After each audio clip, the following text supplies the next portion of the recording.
Mass deportation tears apart American families. All right, so without looking at the phone, look at me. What Sure. should the penalty be for breaking into America? I think there should be a system where it's more merit-based. So if this No, person... penalty. So, What should the penalty be? well,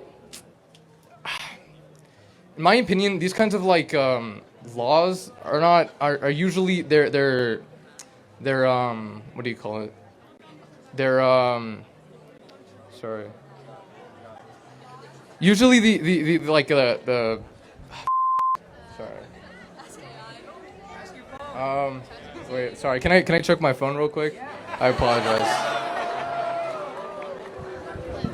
Can you repeat the question? Sorry.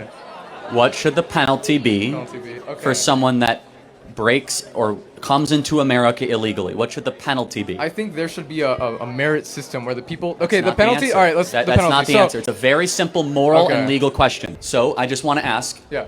what should the penalty be then for someone that comes into this country illegally? Usually, there's three ways that go about this when there's a penalty.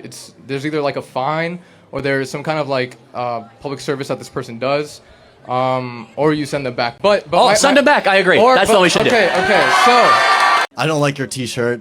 I'm an immigrant. I don't understand why you would want to deport some of my friends and family who have been working hard in this country. What's your name, sorry? I'm Claudio, sir. Yeah, Claudio. And this is just a thought exercise, but it's very revealing. You are king, and you find out that there are 30 million uninvited people in your country. What do you do with them? I try to find the most humane way of sending them back to our country. But first of all, I want to say... That's what we're doing. Wait. That's what we're doing. So what country did you emigrate from? Are you going to like discriminate against me? No, I'm going to do the opposite, actually. I'm Mexican. But you came here legally, correct? I did. You followed the rules. The people that you know didn't follow the rules. True. So I divide America not into Hispanic and white, into rule follower and rule breaker. Yeah. And so when someone breaks our rules, there must be justice done. And the most humane way is you go back to your country of origin. Some of my boys, like, they're being like persecuted, like back home, them and their families, like they're like in like drug related like wars and violence, and the only way out is if they escape and they break the American law, but that's the only way they're going to survive. If that is correct, we have a special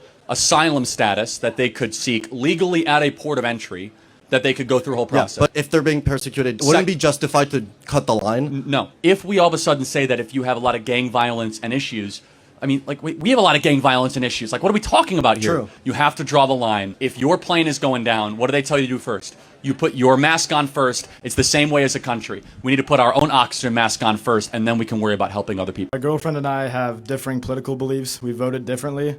We're both Christians. We have a lot of the same beliefs about how humans should be treated, abortion, that type of thing. But identity politics a little bit, not liking candidates based on their personality versus their policy kind of divided us. So how should we handle our relationship when we have a lot of the same values but differing political beliefs? Do you want the truth? Yeah. Do not marry this girl. Okay. Do not marry someone that you cannot talk about the daily news with. You guys can laugh at it. Do not build a life with somebody where you cannot agree on what daily news channel to watch.